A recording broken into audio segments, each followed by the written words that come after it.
screenshots. This is going to become important as we move forward in the build out of our how-to guide. A lot of you are going to be on Windows computers, so you're going to use these quick how-tos here. So you're going to go on your Windows, you're going to go full screen, then press print screen. The screenshot copies into your clipboard, so you will need to then paste it into Paint or Word or some other graphics program. So you'll need to have that available. I'm not a Windows person.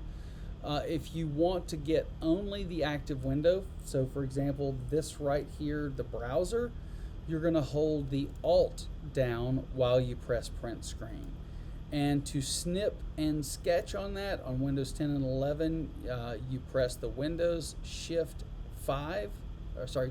S, and that does a snip shape, so you can then choose a rectangle or freeform, and then that screenshot will copy to your clipboard again. You'll need to paste it into some program. And then you can save those automatically with Windows Print Screen, and it saves a picture into your screenshots. So you'll go to Pictures and then Screenshots. Again, I'm a Mac user, so for me, this is how I do it.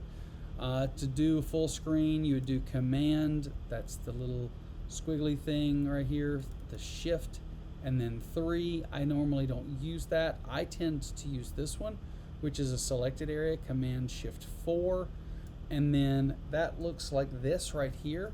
So you'll see that I've got a little crosshair right here, and then I'll just drag around the area that I want to take a screenshot.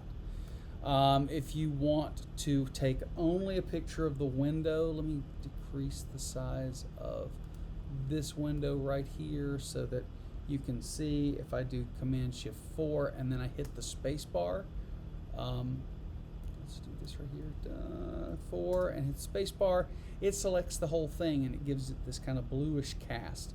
All right, so the next one is I want to do a screenshot with my toolbar. That is Command Shift 5. That's how I'm doing this current video. You can do video recordings, you can do selection of sections, you can do an entire window, and then those screenshots are automatically saved, usually to the desktop by default. You can change that.